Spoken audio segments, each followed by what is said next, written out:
இன்னைக்கு 2024-25 யார் number one? விஜயோட சம்பளம் 275 கோடி போச்சு. பக்கத்துல கம்பேரிசன் கூட யாரும் சம்பளத்துல இல்ல. ஹிந்தியில நேஷனல் வைடு பாலிவுட் வந்து பாகிஸ்தான்ல கூட ரிலீஸ் ஆகும் ஹிந்தி படங்கள். அவங்களுக்கு ஈக்குவலா டாக்ஸ் கட்டிட்டு இருக்கிறாரு Vijay. So Vijay is beyond comparison இன்னைக்கு. இன்னைக்கு வந்து ஒரு 2 ஸ்டேட்ல ரிலீஸ் ஆகக்கூடிய தெலுங்கு படம், பேன் இந்தியாவில் கொண்டு போய் செய்யக்கூடிய தெலுங்கு படங்கள் ஹீரோக்கள் வாங்காத சம்பளத்தை விஜய் வாங்குறாரு. விஜய் ஒரு தனி மனிதனா அவ்வளோ பெரிய ஸ்டாரா வளர்ந்துட்டாரு.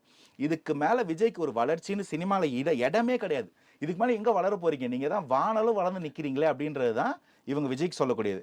ஸோ இதுக்கப்புறம் எந்த ஸ்டார் வந்தாலும் பகல்ல எந்த நட்சத்திரமும் வானத்துல தெரியாது. காரணம் சூரியன்ற ஒரு நட்சத்திரம் நமக்கு ரொம்ப பக்கத்துல இருந்து பிரகாசமா இருக்கு. உதய சூரியன், நான் சொல்றது பீக்ல இருக்கிற உச்ச சூரியன், ரெண்டுத்துக்கும் வித்தியாசம் இருக்கு. உச்ச சூரியன் இருக்கும்போது அதே நிலாவோ நட்சத்திரங்களோ வானத்துல இருந்தாலும் மக்கள் கண்ணுக்கு தெரியாது. இன்னைக்கு விஜய் அந்த உச்ச சூரியன். ஸோ உதய சூரியனும் தாண்டி வளர்ந்து நிற்கிறாரு. இன்னைக்கு விஜய் டிஃபேம் பண்றதுக்கு எந்த பெரிய ஆக்டர்ஸாலையும் அவ்வளோ ஈஸியா முடியாது. அப்படி எடுத்துக்கிட்டு வந்து செவுத்துல முட்டி யாரும் பலத்தை பிரயோகிக்கிறதுக்கும் டெஸ்ட் பண்றதுக்கும் எதிர்பார்க்க துணிய மாட்டாங்கன்றது என்னுடைய கருத்து.